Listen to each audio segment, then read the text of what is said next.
Hello dear students, कैसे हैं आप सभी। आई होप आप सभी अच्छे होंगे। और आज की क्लास में हम डिस्कस करने वाले हैं इलेक्ट्रिक फील्ड एंड चार्जेस का फोर्थ पार्ट, जिसमें हम ये जानेंगे कि कैसे हम कूलम्स लॉ को इस्तेमाल कर सकते हैं। देखिए, पिछली क्लासेस में हमने ये जाना था कि चार्ज जो है वो क्या होता है, उसकी फंडामेंटल प्रॉपर्टीज क्या हैं। फिर इसके बाद हमने ये जाना कि हम कैसे चार्ज का क्वांटाइजेशन करते हैं। चार्ज का क्वांटाइजेशन पे बेस्ड कुछ न्यूमेरिकल क्वेश्चन से भी हमने डील किया। फिर उसके बाद ये जाना कि कूलम्ब फोर्स क्या होता है।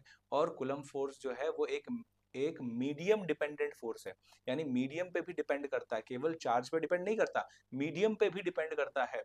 तो और चार्जेस के बीच की दूरी पे भी डिपेंड करता है, राइट।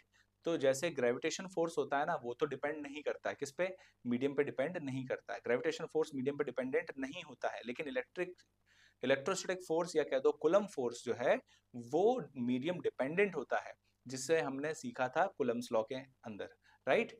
फिर उसके बाद हमने ये भी जाना था कि दो पॉइंट चार्जेस के बीच में ही नहीं, दो से ज्यादा अगर चार्जेस प्रेजेंट हैं तो उस पे भी हम क्या कर सकते हैं, कूलम्ब्स लॉ लगा करके नेट इलेक्ट्रिक फील्ड फाइंड कर सकते हैं। लेकिन इसके लिए हमें वेक्टर की जरूरत पड़ेगी। जिन बच्चों को वेक्टर का नॉलेज नहीं है, क्योंकि ये क्लास 11th का पार्ट है, तो भी आपको टेंशन लेना नहीं है, क्योंकि मैं आपको ये सब यहाँ पर अभी सिखाने वाला हूँ। वेक्टर का जितना भी यूज होगा, एक छोटा मोटा मैं बीच में इंट्रो देता जाऊंगा, जिससे आपको ये चैप्टर करने में दिक्कत ना आए। बट डिटेल में जो अगर जानना है तो वेक्टर के लिए जो 11th क्लास का जो वीडियो मैं रिलीज करूंगा, वो आप देख करके सीख पाएंगे, राइट। यहाँ तक बात समझ में आई। चलें आज की क्लास को शुरू करते हैं। कल मैंने आपको होमवर्क क्वेश्चन दिया था, और उस होमवर्क क्वेश्चन को आप आई होप आप सबने ट्राई किया होगा। अगर नहीं किया है तो कोई बात नहीं, डोंट वरी। अभी मैं उसी से शुरुआत कर रहा हूँ। पहले उस क्वेश्चन को हम सॉल्व करेंगे, फिर ये आगे बढ़ते जाएंगे, फिर देखेंगे कि भाई और कैसे कैसे क्वेश्चन को हम बना सकते हैं। ठीक है, तो चलिए शुरू करते हैं आज की क्लास। देखिए, four equal charges small q are located at four corners of a square of side small a. Calculate the resultant force on each charge due to the other charges. कल यानी कि पिछली क्लास में हमने ये सीखा था, मतलब ये क्वेश्चन आपको होमवर्क में दिया था, तो मैंने उस समय आपको बताया था कि भी चार चार्जेस हैं। जैसे एक स्क्वायर ले लिया हमने, इसके कॉर्नर पे हमने क्या किया, फोर चार्जेस रख दिए, राइट। अब ये क्यू है, ये भी क्यू है ना, क्यू एंड क्यू, राइट। और इनके बीच का ये जो गैप है, ये वाला, ये है ए, क्योंकि एक स्क्वायर है ना।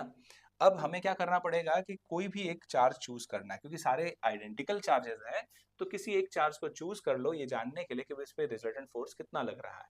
जैसे सपोज करो मैंने इसको चूज कर लिया कि ये हमारा जो है चार्ज है, जिस पर हमें फोर्स कैलकुलेट करना है। अब सुनिए ध्यान से मेरी बात। मैंने आपको कल बताया था, मतलब पिछली वीडियो में बताया था कि जो ये जो चार्जेस हैं, जिस पर भी हमें कैलकुलेट करना होता है रिजल्टेंट फोर्स, उसे हम मानते हैं मूवेबल। उसके अलावा अगर कोई भी होगा तो उसे हम क्या मानेंगे, उसे हम फिक्स्ड मानेंगे, ठीक है। तो हालांकि है तो चारों फिक्स, लेकिन अभी हम केवल एक एजम्पशन लेंगे कि भाई ये मूव कर सकता है, लेकिन बाकी नहीं कर सकते। अब देखिए, ये भी पॉजिटिव, अगर मान लो ये पॉजिटिव है तो ये भी पॉजिटिव है, ये भी पॉजिटिव, ये भी पॉजिटिव, क्योंकि सारे आइडेंटिकल। अगर ये नेगेटिव तो ये भी नेगेटिव, नेगेटिव नेगेटिव, राइट। अब हमें पता है लाइक चार्जेस क्या करते हैं, एक दूसरे को रिपेल करते हैं। इसका मतलब ये वाला जो चार्ज है वो इस चार्ज को क्या करेगा, रिपेल करेगा। अगर रिपेल करेगा तो किस डायरेक्शन में करेगा, तो ये किधर जाएगा, ये इधर मूव करेगा या इधर मूव करेगा। तो सीधी सी बात है, इस चार्ज से ये रिपेल अगर होगा तो वो इधर मूव करेगा। इसलिए हम जो फोर्स का डायरेक्शन बनाएंगे वो कहाँ बनाएंगे बच्चों, वो हम बनाएंगे इस तरफ, राइट, ऐसे बनाएंगे। ठीक इसी तरह से ये वाला चार्ज इस पर फोर्स लगाएगा तो ये चार्ज कहाँ मूव करेगा, नीचे की तरफ, ऐसे, है ना। तो हम इसका फोर्स का डायरेक्शन ऐसे बनाएंगे। सिमिलर मैनर में हम इस चार्ज के कारण जो फोर्स लगेगा रिपल्शन का, तो उसका डायरेक्शन हम ऐसे बनाएंगे, राइट। अब ध्यान दीजिए जरा, ये जो हमने डायरेक्शन बनाया, जैसे इसका बनाया हमने, है, तो ये वाला अब जैसे मैं इस पॉइंट को 1 मान लेता हूँ, इसको 2 कंसिडर कर लेते हैं, इसको 3 कर लेते हैं, इसको 4 कर ले रहे हैं, ठीक। तो इसके कारण इस पर जो फोर्स लग रहा है उसको हम कंसिडर कर ले रहे हैं F1। ठीक इस तरीके से इसके कारण जो इस पे फोर्स लग रहा है उसको कंसिडर कर ले रहे हैं F2। सिमिलर मैनर में इसको मान ले रहे हैं F3, राइट।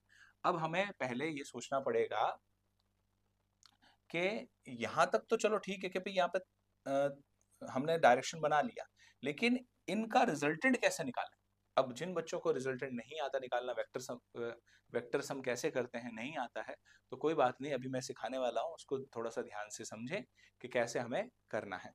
देखिए ध्यान दीजिएगा, जैसे अगर मान लो दो वेक्टर हैं जिनकी टेल जुड़ी हुई है, दो वेक्टर्स हैं, जैसे एक वेक्टर आप P मान लें, दूसरा Q में कंसिडर कर लें, इनके बीच का एंगल थीटा है और इनकी टेल आपस में जुड़ी हुई है और इन वेक्टर का मैग्नीट्यूड हमें पता है, इन वेक्टर्स का मैग्नीट्यूड पता है। तो ऐसे केस में जो इनका रिजल्टेंट फोर्स होता है, वो रिजल्टेंट फोर्स कहाँ आता है, वो रिजल्टेंट फोर्स बनता है इनसे बनने वाले पैरेललोग्राम के डायगोनल के अलोंग होगा, यानी इनका जो रिजल्टेंट होगा वो कहीं ये होगा रिजल्टेंट। अब इस रिजल्टेंट को अगर हम R कंसिडर कर लेते हैं, सपोज करो, तो R कैसे निकालते हैं, तो R निकालने के लिए हम यूज करते हैं formula p square plus q square plus 2pq cos theta. ये फॉर्मूला हम निकालते हैं, सॉरी लगाते हैं। इस फॉर्मूले को हमने सीखा था क्लास 11th में, है ना। अब जिनको क्लास 11th में अगर मान लो उन्होंने ध्यान नहीं दिया, नहीं पढ़ा है, तो कोई बात नहीं, टेंशन नहीं लेने का, ये अपन कैसे आगे सीख लेंगे कि कैसे हमें अप्लाई करना है।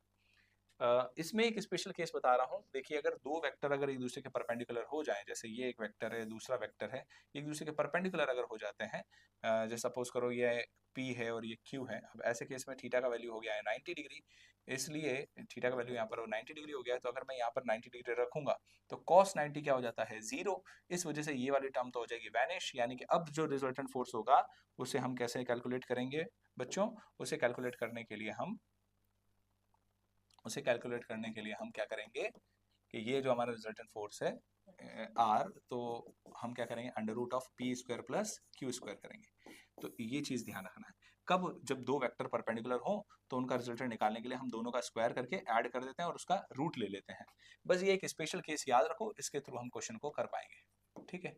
ये स्पेशल केस आपको याद रखना है। अब आ जाइए, देखिए यहाँ पर F1 का वैल्यू और F3 का वैल्यू क्या होगा। तो देखिए कुलम्स लॉ अगर आप सभी को याद है तो आपको ये भी याद होगा कि हम इसको कैसे अप्लाई कर सकते हैं। तो F1 का वैल्यू निकालने के लिए मैं यहाँ पे थोड़ा सा लिख दे रहा हूँ क्योंकि यहाँ पे स्पेस नहीं है, इसलिए मैं इसे थोड़ा सा यहाँ लिख दे रहा हूँ। देखिए 1 मिनट,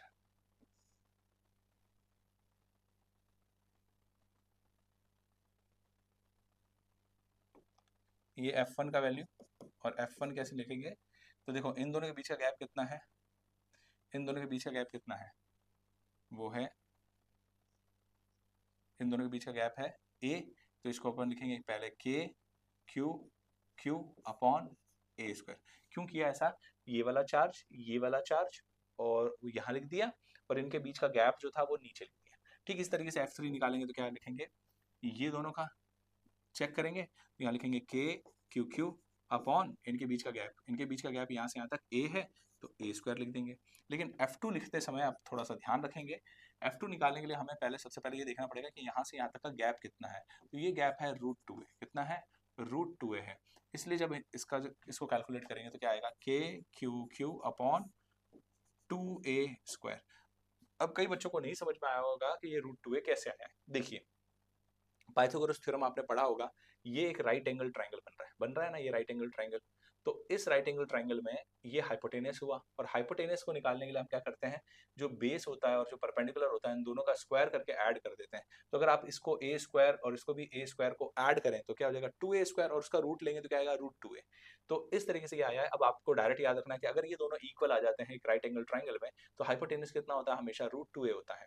ठीक है, जैसे अगर मान लो मैं यहाँ पे लिख देता 10, यहाँ भी लिख देता 10, तो ये कितना हो जाता 10√2।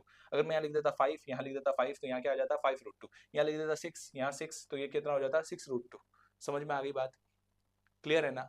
चले आगे देखिए, तो इसीलिए जब मैंने इन दोनों के चार्जेस को लिखा यहाँ पर तो क्यू लिख दिया और इनके बीच का जो गैप था इसका स्क्वायर करना था मुझे, क्योंकि इसका स्क्वायर लिखना है ना, अपॉन में आर स्क्वायर आता है, तो इसका स्क्वायर करेंगे तो क्या आ जाएगा √2 का स्क्वायर कितना हो जाता है 2 और a का स्क्वायर कितना हो जाता है a स्क्वायर। अब यहाँ तक तो हमें पिक्चर समझ में आ गई है। आगे बढ़ते हैं और जानते हैं कि आखिर आगे इसे हम कैसे कर सकते हैं। देखिए तो खत्म नहीं हुआ है क्वेश्चन, अभी देखिए हमारे पास जो सिचुएशन है वो कुछ इस तरह से है। हमारे पास एक फोर्स इधर है, एक फोर्स जो है हमारा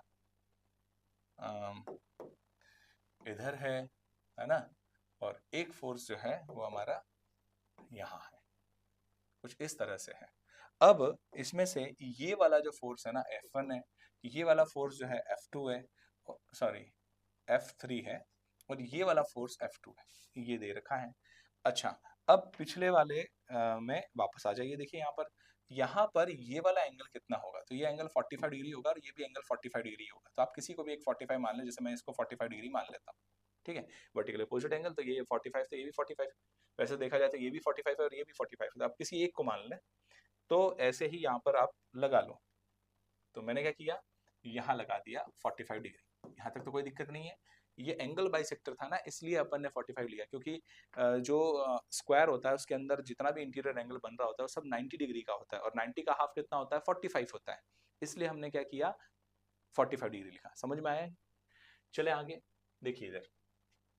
अब इस फोर्स को हम क्या करेंगे, रिजॉल्व करेंगे। सर रिजॉल्व करेंगे, और रिजॉल्व क्यों करेंगे, सवाल तो ये उठता है, रिजॉल्व क्यों करेंगे, है ना, और रिजॉल्व कैसे करते हैं। देखो क्यों करेंगे, तो देखिए अभी हमने जो फॉर्मूला सीखा था जिसमें दो वेक्टर्स थे जिनकी टेल जुड़ी हुई थी, उनका रिजल्टेंट निकालना हम जानते हैं। लेकिन अगर दो से ज्यादा वेक्टर आ जाए तो उसका रिजल्टेंट कैसे फाइंड करें, तो मुश्किल हो जाएगा। इसलिए हम क्या करेंगे, हम दो वेक्टर ही बनाना चाहेंगे। तो जो भी अलग, जो तीसरा चौथा वेक्टर है उसको हम करेंगे resolve.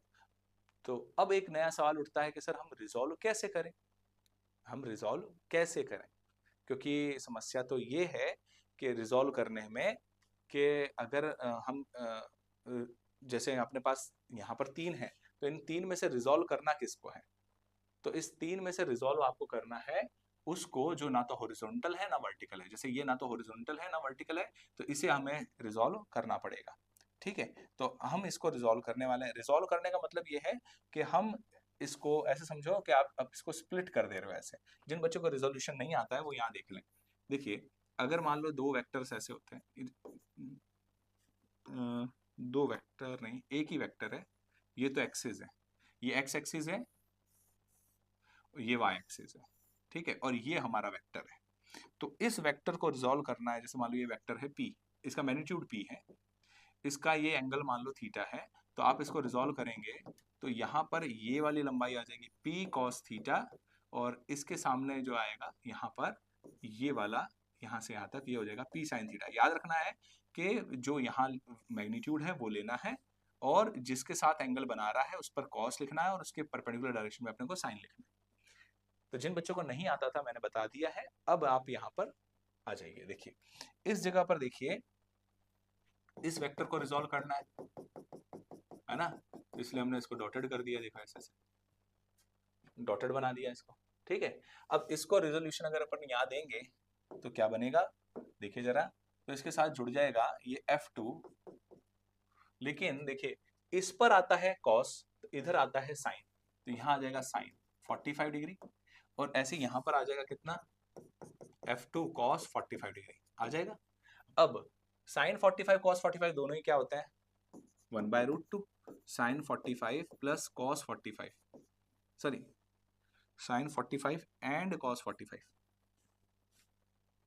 cos 45 degree, cos 45 degree, दोनों का वैल्यू क्या होता है, दोनों का ही वैल्यू होता है 1/√2 होता है।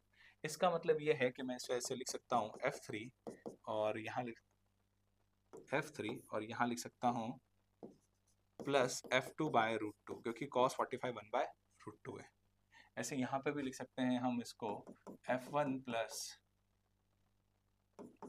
F2/√2।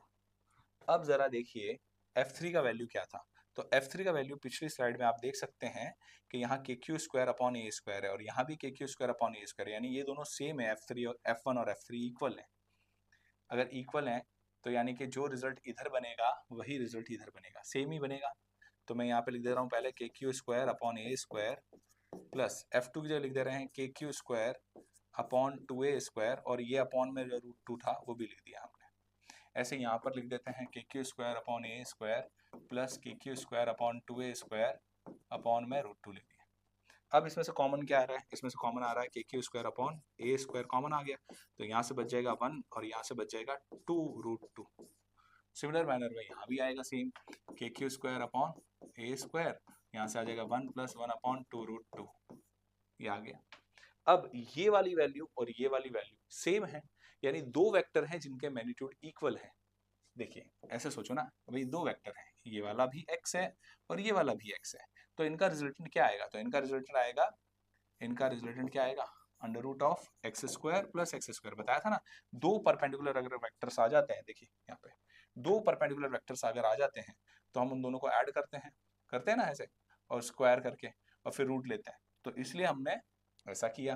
अब f = निकालना है तो क्या करेंगे, x² की जगह क्या लिखेंगे, देखिए x² की जगह भी x, अब इन दोनों को ऐड करें तो क्या आएगा 2x², और जब इसको सॉल्व करेंगे तो क्या आ जाएगा √2x।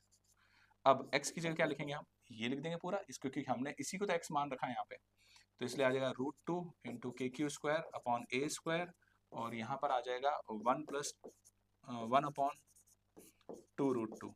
अब आप इसका एलसीएम लेके इसे और सॉल्व कर सकते हैं चाहें तो ऐसा करते हैं, इसको थोड़ा सा छोटा कर देते हैं, थोड़ा सा इसको साइड में ले लेते हैं, आई होप यहाँ से दिख रहा होगा। हाँ, तो हमने क्या किया, अब इसके बाद f = इधर इस √2 को पीछे भेज देते हैं, तो आ जाएगा KQ² × √2 अपॉन a², ठीक है। और इधर एलसीएम ले लेते हैं, इसका एलसीएम लेंगे तो क्या आएगा 2√2, इधर शिफ्ट करेंगे तो 2√2 + 1। अब इस √2 से ये वाला √2 तो कैंसिल आउट हो गया, तो फाइनली हमारा आंसर क्या आ गया, f जो हमारे पास आ गया रिजल्टेंट, वो आ रहा है KQ² upon a² in the bracket 1 + 2√2 upon 2। ये हमारा फाइनल आंसर है। समझ में आया? ऐसे ही हम और भी क्वेश्चन से डील कर सकते हैं, एक आध क्वेश्चन और देख लेते हैं कि हमें उनसे कैसे डील करना है। देखिए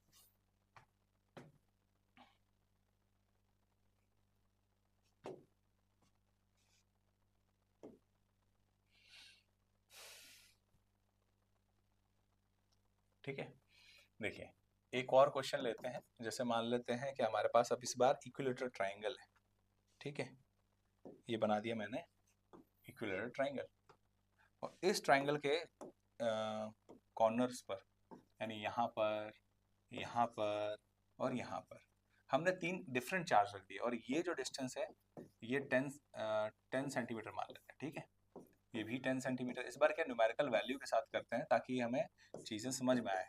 कई बच्चों को ये जो हम वेरिएबल फॉर्म में लेते हैं उससे दिक्कत आती है उनको समझने में, इसलिए हम इस बार अपन कुछ न्यूमेरिकल वैल्यू लेके सॉल्व कर रहे हैं। जैसे ये 2 कूलम है प्लस का, ये माइनस का 3 कूलम है, ठीक है, ये प्लस का 4 कूलम है, ऐसे। अब इनमें से मान लो आपने को पूछ लिया होता कि find the net charge, find the net force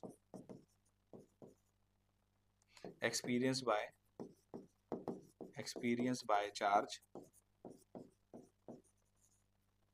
4 coulomb. अब कैसे करेंगे भाई, देखना इस क्वेश्चन से कैसे हम निपटेंगे भाई, ये कैसे करेंगे इसको। तो इसके लिए हम क्या करेंगे, सबसे पहले वापस एक बार ट्रायंगल बना लेते हैं।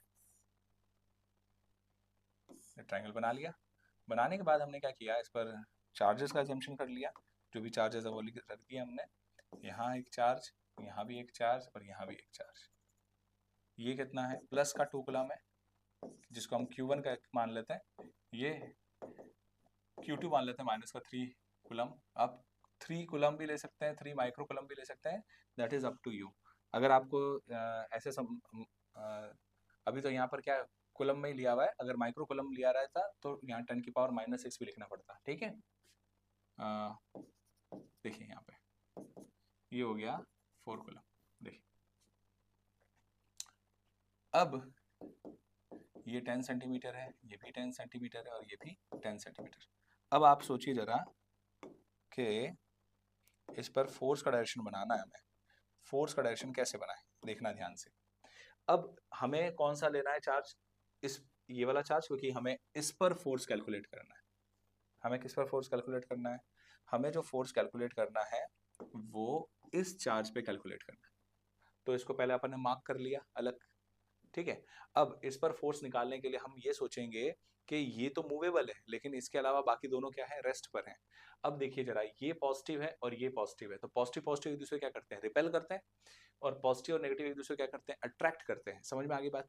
पॉजिटिव पॉजिटिव क्या करते हैं, एक दूसरे को रिपेल, और पॉजिटिव और नेगेटिव एक दूसरे को क्या करते हैं, अट्रैक्ट। सेम वाले क्या करेंगे, रिपेल, और अपोजिट वाले क्या करेंगे, अट्रैक्ट। ठीक है, तो बनाओ फिर। देखिए, तो अब ये दोनों क्या है, सेम नेचर के हैं, इसलिए ये वाला इसको रिपेल करेगा तो ये किधर मूव करेगा, ये इधर मूव करेगा। रिपेल करेगा तो ये इधर मूव करेगा, तो फोर्स का डायरेक्शन यहाँ पर आएगा, राइट।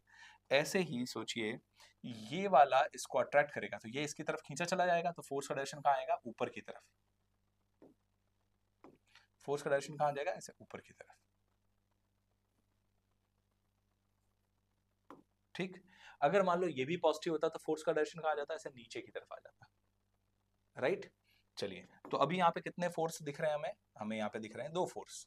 एक फोर्स यहाँ है, इसको हम F1 कंसिडर कर ले रहे हैं, और ये क्योंकि 2 के कारण है तो अपन इसको F2 कंसिडर कर ले रहे हैं। अब दोनों के बीच में एंगल कितना बन रहा है वो तो हमें पता ही नहीं है, तो वो पता लगाने के लिए हम क्या करेंगे, देखिए हमें पता है इक्विलर ट्राइंगल में सारे एंगल 60 डिग्री बनते हैं, तो यानी कि इसका मतलब ये भी 60 डिग्री का ही बन रहा होगा। अब ये बन रहा है एक लीनियर पेयर, बन रहा है ना लीनियर पेयर, इसलिए ये वाला एंगल कितना हो जाएगा, 120 डिग्री हो जाएगा।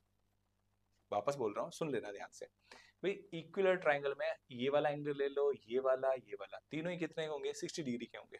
लेकिन हमें तो ये वाला निकालना है, क्योंकि हमें इस वेक्टर और इस वेक्टर के बीच का एंगल चाहिए। तो वो तो निकालने के लिए हम क्या करेंगे, क्योंकि लीनियर पेयर बन रहा था तो 180 में से 60 माइनस कर दिया तो 120 आ गया, राइट। चले आगे। अब देखिए, पहले F1 को कैलकुलेट करेंगे, फिर F2 को कैलकुलेट करेंगे, फिर उसके बाद क्या करेंगे, उसका रिजल्टेंट फाइंड करेंगे। अब इसका रिजल्टेंट कहाँ आएगा, इन दो वेक्टर का रिजल्टेंट जो आएगा वो इनके इनसे बनने वाले पैरेललोग्राम के डायगोनल के अलोंग रहेगा। जैसे नहीं बात समझ में आ रही है तो ऐसे समझो, देखो अगर मान लो ये एक वेक्टर ऐसे है, ये दूसरा वेक्टर ऐसे है, ऐसे है, तो इनसे बनने वाला पैरेललोग्राम कैसा होगा, इनसे बनने वाला पैरेललोग्राम आप बना दो ऐसे,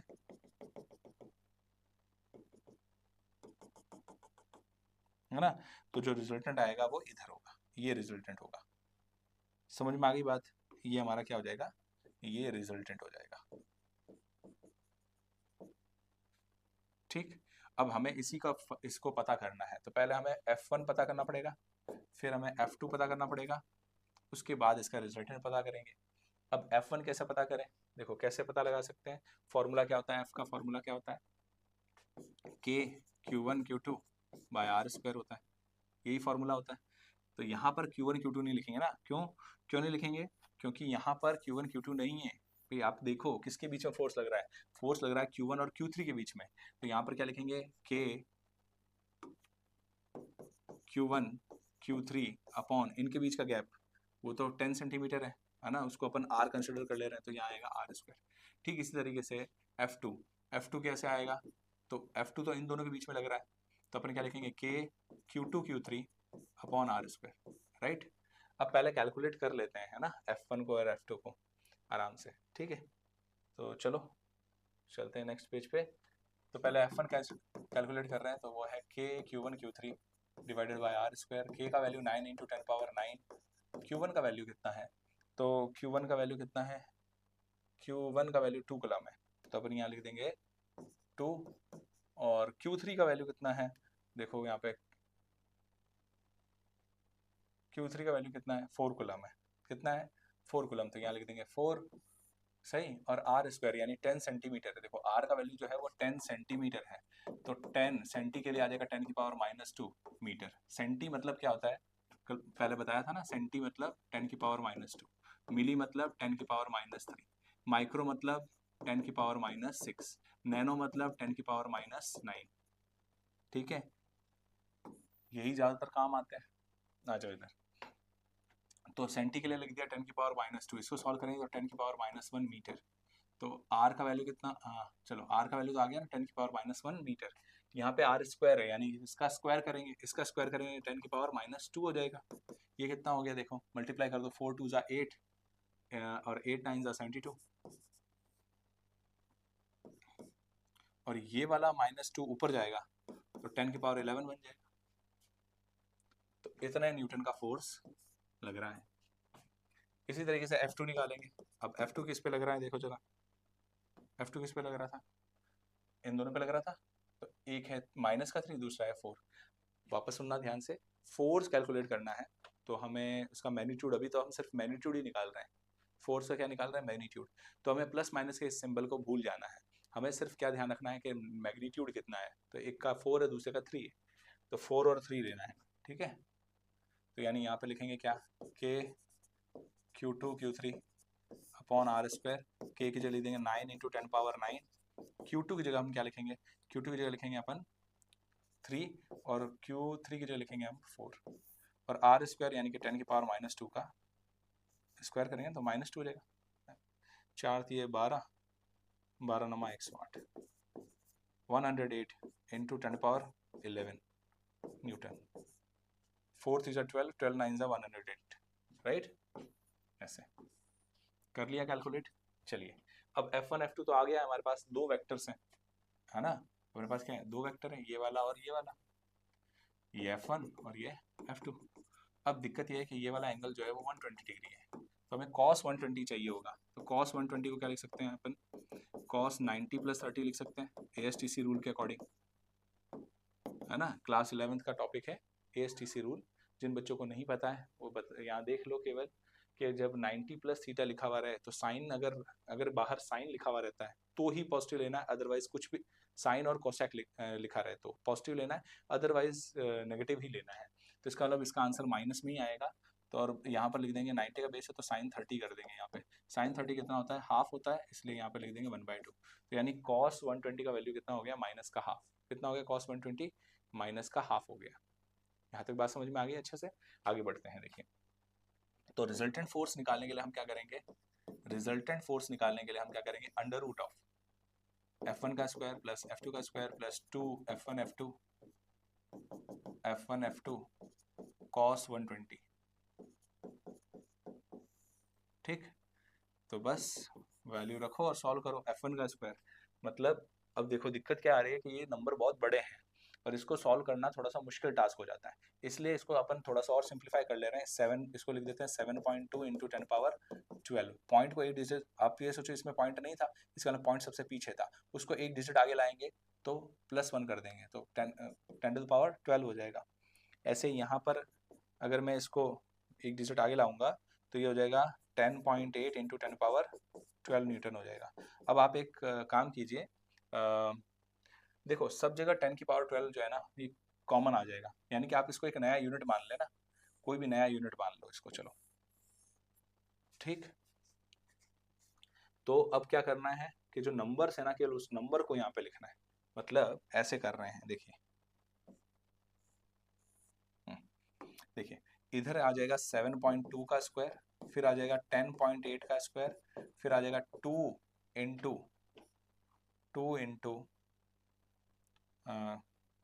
ये वाला 7.2, फिर 10.8, और फिर देखो ये स्पेस नहीं है यहाँ पर तो मैं थोड़ा सा इसको लिख दे रहा हूँ यहाँ पे, इसको हटा दे रहे हैं और यहाँ लिख दे रहे हैं। देखिए यहाँ था cos 120 डिग्री, है ना, और cos 120 का वैल्यू मैंने अभी आपको बताया था। cos 120 डिग्री जो होता है वो होता है माइनस का हाफ, तो यहाँ पर लिख देंगे माइनस का हाफ, लिख दिया। और इसके साथ अपन क्या लगाएंगे, इनटू में 10⁻12 न्यूटन, क्योंकि इसको हमने नहीं लिखा था ना, इसको एक अलग यूनिट, तो वो यूनिट यहाँ लिख दिया पीछे। अब इसको सॉल्व करेंगे, देखिए। तो इस 2 से ये वाला 2 तो कट जाएगा, इसका स्क्वायर कर देते हैं तो कितना हो जाएगा, 14 14 28, 28 का 8 आ जाएगा और 2 आ जाएगा, 49 में 2 ऐड कर देंगे तो 51, तो ये आ जाएगा 51.84, ठीक। ऐसे इसका कर देते हैं, है ना। तो ये कितना हो जाएगा, देख लो, इसका स्क्वायर कर दो आप, तो इसका स्क्वायर करो कितना आता है, 10.8 का स्क्वायर कर दो। 10.8 का क्या करना है, स्क्वायर करना है, तो इसका स्क्वायर कर दीजिए, देखिए कितना आ जाएगा, लगभग 116.6, और इन दोनों मल्टीप्लाई करेंगे तो कितना आ जाएगा, लगभग 77.8 के आसपास। बट ये प्लस का नहीं आएगा, सॉरी, ये किसका आएगा, ये माइनस का आएगा, ठीक है। और ये हो जाएगा 10⁻12 न्यूटन। देखो लमसम निकालना है हमें, तो एक काम करो, इसको हटा दो, है ना, इसको 4 को हटा दो, सिर्फ 51.8 मान लो, ठीक है, 51.8। अब इसको है ना हमें क्या करना है, इसको सॉल्व करना है, यानी इन दोनों को तो करना है ऐड, इन दोनों को क्या करना है ऐड, उसमें से ये माइनस करना है, इन दोनों को क्या करना है ऐड, और फिर क्या करना है, इन दोनों को माइनस करना है। तो देखिए जरा, इन दोनों का को ऐड करके माइनस करेंगे तो लगभग ये 90.6 के आसपास आ जाएगा, और इंटू 10⁻12 न्यूटन। अब 90 जो है क्लोज है 81 के, मतलब 9 का स्क्वायर होता है ना 81, तो उसके क्लोज है ना, तो ये लगभग 81 पॉइंट, नहीं नहीं 81 नहीं सर, 9.5 के आसपास हो जाएगा, मतलब क्योंकि 81 है ना, तो वो 9 का हो जाता है, 81 का रूट लेते तो कितना आता है 9, और 90.6 है, तो और 100 का अगर जो दूसरा स्क्वायर नंबर है वो 100 है, उसका जब रूट लेंगे तो आएगा 10, तो यानी 9 और 10 के बीच में इसकी कुछ वैल्यू होगी, तो लगभग लगभग मुझे लग रहा है कि ये 9.6 के आसपास इसका आंसर आएगा। तो अपन इसको सॉल्व करेंगे तो 6 7 आ सकता है या 7 आ सकता है, आई थिंक 7 आएगा, तो अपन 7 लिख देते हैं, और ये हो गया 10⁻12 न्यूटन। तो ये हमारा फाइनल आंसर है। समझ में आई बात कि नहीं आई? देखिए एग्जैक्ट कैलकुलेशन ऐसे जैसे बड़े नंबर्स आ जा रहे हैं, तो ऐसे में आप एग्जैक्ट कैलकुलेशन, प्रिसाइज कैलकुलेशन करने की कोशिश ना करें, उसके बजाय आप ये अप्रॉक्सीमेशन लगाने का कोशिश करें, उसके थ्रू क्या क्वेश्चन आसानी से हो सकता है। ठीक है, चलें आगे। देखिए अब इस टाइप के क्वेश्चन भी बोर्ड में आते हैं, इसलिए ये तो मैंने करवा दिया। अब देखिए जरा, ठीक है, अब नया क्वेश्चन है। अब इस नए क्वेश्चन में देखिए क्या वो कह रहा है कि 2 point charges 9e and 4e are at a distance small r, where should the third point charge small q be placed for it to be in equilibrium. देखिए इक्विलिब्रियम का मतलब यहाँ पर किससे है कि अगर हम इन दोनों के बीच में कोई ऐसा कोई चार्ज रख देते हैं, और इस तरीके से रख देते हैं कि भाई उनके बीच में लगने वाला उस चार्ज पे लगने वाला टोटल फोर्स जो है वो 0 हो जाए, तो हम बोलेंगे कि वो इक्विलिब्रियम में है। ठीक है, तो अभी हमें ये बात तो समझ में आ चुकी है कि अगर हमें इक्विलिब्रियम में निकालना है, तो यानी कि जो चार्ज ले रहे हैं हम, उस चार्ज पे टोटल फोर्स क्या हो जाना चाहिए, 0 हो जाना चाहिए। तो अब ऐसे में देखिए दो केस बन सकते हैं कि देखिए अभी तो हमने हमारे पास जो दो चार्ज अवेलेबल हैं, जैसे 9e और 4e जो दो अवेलेबल हैं, इनमें अगर आप ध्यान दें तो ये दोनों सेम नेचर के दिख रहे हैं, यानी कि दोनों ही अगर पॉजिटिव मान सकते हैं या दोनों को ही नेगेटिव मान सकते हैं, अगर, है ना। तो अभी फिलहाल के लिए दोनों अभी मान लेते हैं कि दोनों पॉजिटिव हैं। तो इसलिए अगर ये सेम नेचर के हैं, तो ऐसे में जो चार्ज रखना चाहिए थर्ड चार्ज, वो कहाँ रखना चाहिए। तो ये बहुत बड़ी समस्या है कि उसको दोनों चार्जेस के बीच में रखना चाहिए या किसी एक चार्ज के साइड में रखना चाहिए। तो देखिए यहाँ पे ध्यान दीजिए, इसमें केस नंबर 1 देखिए, केस नंबर 1, अगर दो चार्ज हैं, जैसे ये Q1 है और ये Q2 है ना, Q1 और Q2 है, ठीक है। यहाँ पे Q1 और Q2 क्या है, ये दोनों सेम नेचर के हैं। कैसे हैं, सेम नेचर के हैं। तो आपको इक्विलिब्रियम पॉइंट आपको मिलेगा कहाँ, किस तरफ मिलेगा, इनके बीच में मिलेगा। इक्विलिब्रियम पॉइंट कहाँ मिलेगा, इक्विलिब्रियम पॉइंट जो है, इक्विलिब्रियम पॉइंट मतलब जो थर्ड चार्ज है ना, मतलब Q0, तो वो Q0 इनके बीच में रखना चाहिए। Q0 को Q1 और Q2 के, Q1 है ना, और Q2 के बीच रखना चाहिए, सही। लेकिन अगर मान लो केस नंबर 2 बना देते हैं अपन, केस नंबर 2 में क्या हो गया कि Q1 और Q2 जो है वो अपोजिट नेचर के हैं। Q1 और Q2 क्या है, ऑपोजिट नेचर के हैं, ऑपोजिट नेचर के हैं, ठीक है। और मैंने ये भी मान लिया यहाँ पर कि Q1 जो है वो छोटा है मैग्नीट्यूड में और Q2 बड़ा है। तो ऐसे केस में जो हम यहाँ पर ये Q1 है, ये Q2 है, तो हम अब है ना, अगर अपोजिट नेचर का है तो जो थर्ड चार्ज है ना Q0, उसको कहाँ रखना चाहिए, उस तरफ रखना चाहिए जिसका मैग्नीट्यूड कम है, जिसका मैग्नीट्यूड क्या है, कम है, तो उस तरफ रखना चाहिए, यानी Q0 को अपने यहाँ रखेंगे। अगर मान लो Q2 का मैग्नीट्यूड कम होता तो हम उसको दूसरी तरफ रखते हैं। समझ में आ गई ना बात? तो जब अपोजिट नेचर का रहेगा तो क्या करना है, साइड में रखना है, और अगर सेम नेचर का रहेगा तो फिर बीच में रखना है। ठीक है, चले आगे। देखिए जैसे मान लो कि हमारे पास ये चार्ज है ना, देखो ऐसे, ये है Q1, ये है Q2, ठीक है, इनके बीच का डिस्टेंस अपन कंसिडर कर ले रहे हैं R फिलहाल के लिए। और मैं मान लेता हूँ कि थर्ड चार्ज जो है इन दोनों में देखो जरा, तो ये 9 ही है और ये 4 ही है। ठीक है, अब एग्जैक्ट बीच में नहीं रखना है, और रखना कहाँ पर है, जैसे यहाँ पर मैंने Q1 माना है स्मॉल और ये Q2, तो ये बीच में ही आएगा, लेकिन कहाँ पर आएगा, यहाँ यहाँ कहीं आएगा, Q1 की तरफ आएगा। तो जैसे यहाँ पर देखो तो यहाँ पे Q1 जो है यहाँ तो बड़ा है, यहाँ बड़ा है, तो इसका मतलब जो Q2 है वो इस तरफ कहीं रखना चाहिए हमें, बीच में, इससे थोड़ा दूर रखना चाहिए, और इसके थोड़ा पास रखना चाहिए। रीजन समझ लो ना, क्योंकि इसका मैग्नीट्यूड क्या है, ज्यादा है, इसका मैग्नीट्यूड क्या है, कम है, और दोनों सेम नेचर का है, तो इसके बीच में ही कहीं रखना है। ठीक है, लेकिन कहाँ रखना है, तो जिसका मैग्नीट्यूड कम है, तो इसका मैग्नीट्यूड कम है तो इसकी तरफ रखो, यानी ये x आ गया, और ये हो जाएगा यहाँ से यहाँ तक r माइनस एक्स। जिनको नहीं समझ में आ रहा है वो आप अभी हम एक एग्जांपल लेंगे जिससे आपको समझ में आ जाएगा। ठीक है, चले आगे। देखिए अब क्या करना है इसके बाद, अब सोचो जरा कि अगर ये तीनों सेम नेचर के हैं, यानी तीनों पॉजिटिव हैं, क्योंकि अभी हमें नहीं पता है कि भाई क्यू नॉट क्या है, किस नेचर का है, तो अभी हम मान लेते हैं कि ये जो है सब सेम नेचर के हैं। अगर सेम नेचर के हैं तो क्या होगा कि भाई ये वाला इसको रिपेल करेगा तो वो इधर फोर्स लगाएगा, और ये वाला इसको रिपेल करेगा तो वो इधर फोर्स लगाएगा, राइट। तो ये वाला फोर्स हो गया F1 और ये वाला फोर्स हो गया F2, बट ये दोनों अपोजिट डायरेक्शन में है, तो इसलिए F1 और F2 क्या होने चाहिए, बराबर होने चाहिए। अब F1 कैसे निकाल सकते हैं, तो जवाब है F1 निकालने के लिए लगाएंगे K। अब इन दोनों के बीच में फोर्स लग रहा है F1, तो क्या लिखेंगे, Q1 Q0, और इनके बीच का जो गैप है वो क्या है x, तो यानी x का स्क्वायर आ जाएगा। ऐसे ही यहाँ पर देखिए क्या करेंगे, अब F2 कहाँ लग रहा है, इन दोनों के बीच में लग रहा है, तो हम क्या लिखेंगे, K Q0 into Q2, right. और इनके बीच का जो गैप है वो कितना है, R माइनस एक्स, तो उसका स्क्वायर कर देंगे। अब Q0 से Q0 तो कट जाएगा, K से K भी कट जाएगा, बात खत्म। अब देखिए इसको उठा कर यहाँ ले आओ, तो R minus x upon x का होल स्क्वायर हो जाएगा बच्चों, है ना, और यहाँ पर क्या आ जाएगा, Q2 बाय Q1 आ जाएगा, दोनों तरफ स्क्वायर रूट ले लेते हैं, तो यहाँ आ जाएगा R minus x upon x equals to Q2 by Q1 का रूट, बट यहाँ प्लस माइनस लगाएंगे, है ना, फिर इनको सेपरेट कर देते हैं, तो R अपॉन एक्स लिखेंगे, यहाँ हो जाएगा x अपॉन एक्स, तो क्या हो जाता है माइनस का 1, राइट। अरे x के नीचे x डालें तो क्या आएगा, 1 आएगा ना, इधर आ जाएगा plus minus under root of Q2 by Q1, right. इस 1 को उठा के उधर ले जाओ, मतलब ऐसे देखो, इसको उठा के वहां ले जाएंगे तो क्या हो जाएगा, R by x equals to 1 plus minus under root of Q2 by Q1।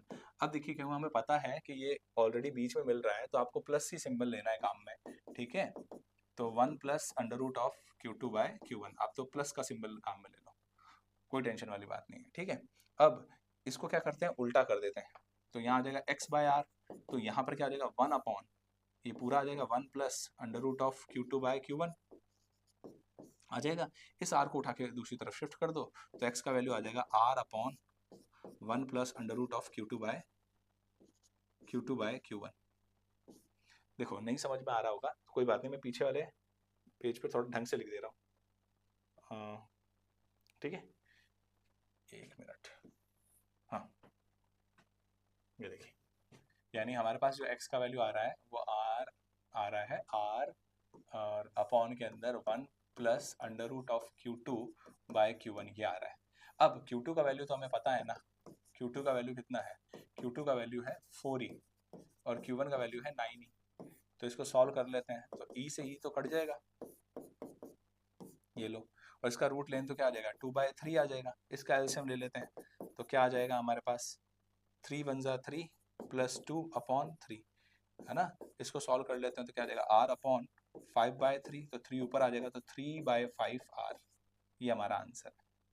अगर आपको फिर भी नहीं समझ में आया तो एक और एग्जांपल लो, उसके थ्रू अपन इसको समझ सकते हैं। देखिए जैसे मान लीजिए कि अपने पास 2 चार्ज था, है ना, ऐसे, अब इस बार क्या अपन कर रहे हैं, कुछ वैल्यू ले लेते हैं, जैसे ये था ना 9 कूलम मान लेते हैं Q1, और इधर 4 था तो 4e था, तो मैं इसको 4 कूलम मान ले रहा हूँ, ठीक है। और इनके बीच में कहीं यहाँ रखना है Q0, सपोज करो यहाँ रखना है। अब ये जो Q0 है इस पर नेट फोर्स जो है वो क्या है, 0 है, इस पर नेट फोर्स क्या है, 0 है, इस पे नेट फोर्स जो है वो है 0। अब नेट फोर्स 0 बनाने के लिए हम क्या करेंगे, तो हमें ये डिस्टेंस क्या चूज करना चाहिए। तो अगर मैं इन पूरे का डिस्टेंस अगर मान लो 10 मीटर मान लेता हूँ, फिलहाल के लिए मैं मीटर में मान लेता हूँ, ठीक है। तो ये हो गया x, तो ये कितना हो गया, ये हो गया 10 माइनस एक्स, राइट। अब देखिए सेम टाइप का क्वेश्चन है, बस उसमें r था, r की जगह यहाँ मैंने 10 कर दिया, और वहां पर e था तो e की जगह मैंने कूलम लिख दिया है, ठीक है, थोड़ा काम इजी बनाने के लिए, ताकि आपको समझ में आए कि वो क्वेश्चन कैसे हो रहा था। देखिए तो सीधी सी बात है, इस ये वाला इस पे लगाएगा फोर्स किधर, ये वाला फोर्स इधर लगाएगा तो ये आ जाएगा F1, और ये वाला फोर्स इस पे इधर लगाएगा तो हो जाएगा F2, सही है ना। अब अपने को F1 पहले निकालना और F2 निकालना, दोनों को इक्वेट करना है। अब F1 का वैल्यू क्या है बच्चों, तो F1 का वैल्यू आ जाएगा, देखो K, इन दोनों के बीच में फोर्स लग रहा है ना, तो क्या हो जाएगा 9 into Q not, 9 into Q not, upon में क्या आ जाएगा इनके बीच का गैप, दैट इज x, इसका स्क्वायर। अब ठीक इस तरीके से यहाँ वाला देख लो, अगर मैं इन दोनों के बीच में फोर्स लग रहा है तो क्या लिखेंगे, K इंटू 4 इंटू ये वाला चार्ज क्यू नॉट, और इनके बीच का जो गैप है वो है 10 माइनस एक्स, इसका कर देंगे स्क्वायर। अब क्या कर रहे हैं देखिए जरा, हम इस k से k कैंसिल कर दे रहे हैं, क्यू नॉट से क्यू नॉट कैंसिल कर दे रहे हैं। अब जो बचा उसको देखो ऐसे लिख सकते हैं, 10 माइनस एक्स अपॉन एक्स का होल स्क्वायर लिख सकते हैं, और यहाँ पर आ जाएगा 4/9 आ जाएगा, दोनों तरफ स्क्वायर रूट ले लेते हैं, तो यहाँ आ जाएगा 10 माइनस एक्स अपॉन एक्स, यहाँ आ जाएगा 2/3। यहाँ तक बात समझ में आ गई। इन दोनों को सेपरेट कर लेते हैं, तो कुछ ऐसे लिखा जा सकता है 10/x माइनस 1, माइनस 1 क्यों लिखा, क्योंकि 10 के नीचे x डालेंगे तो 10/x, और x के नीचे x डालेंगे तो 1 आ जाएगा, फिर इधर आ गया 2/3, इसको उठा के उधर भेज देते हैं, 10/x इक्वल्स टू 1 प्लस 2/3। इसका एलसीएम ले लेते हैं, देखिए क्या आएगा, तो एलसीएम आ जाएगा 3 प्लस 2, यानी कि 10/x इक्वल्स टू आ जाएगा 5/3, राइट। इसको उल्टा कर देते हैं, तो यहाँ आ जाएगा x/10 और यहाँ आ जाएगा 3/5, इस 10 को उठा के उधर भेज देते हैं, तो x का वैल्यू आ गया 3/5 इंटू 10, 5 से कट गया 10 2 टाइम्स, 3 2 जा 6, तो 6 मीटर पर हमें रखना पड़ेगा क्यू नॉट को। अब आप देख सकते हैं कि अगर यहाँ से यहाँ तक 6 है तो यहाँ से यहाँ तक डिस्टेंस कितना हुआ, 4 हुआ।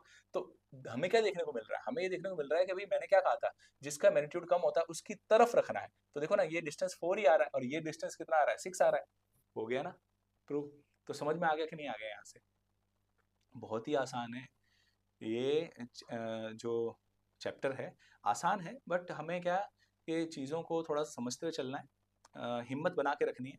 कभी कभी ऐसा लग सकता है कि सर ये बहुत ज़्यादा टफ जा रहा है, लेकिन टफ नहीं है, थोड़ी सी कोशिश तो आपको करनी पड़ेगी। ये आपको अगर टफ लग रहा है तो वो इसलिए लग रहा है क्योंकि आपने पिछले टाइम में पढ़ाई नहीं की है, और उसका अब सीधी सी बात है ना, अगर मान लो मैं 10 दिन में खाना नहीं खाऊं और मेरे को 11वें दिन कोई खाना दे दे, तो मुझे लगेगा कि यार वो बहुत ज़्यादा है, मेरे को खाने में भी दिक्कत आएगी, एकाएक खाना भी नहीं खा पाएंगे। जैसे कई जने अनशन करते हैं ना, तो अनशन जब ख़त्म करना होता है तो वो क्या करते हैं, जूस पीते हैं या कुछ ऐसा, तो उसके सीधा डायरेक्ट खाना नहीं खाते हैं क्योंकि पेट में बहुत दर्द होने लगता है। ठीक ऐसे ही है कि आप भी अगर रेगुलर पढ़ाई करेंगे तो आपको दिक्कत नहीं आएगी, लेकिन अगर आप मान लो आप रेगुलरिटी नहीं रखते हैं, आप अचानक सोच रहे हैं कि आज मैं ये चैप्टर बैठूं करने और आज ही मेरे को ये पूरा आ जाए, तो ये थोड़ा मुश्किल काम है क्योंकि ऐसा पॉसिबल नहीं है, ठीक है। सीखने में टाइम तो लगता ही है, ठीक है। तो चलिए आज की क्लास को हम यहीं पे विराम देते हैं, मिलेंगे नेक्स्ट क्लास में, till then good luck and good bye, जय हिंद जय भारत।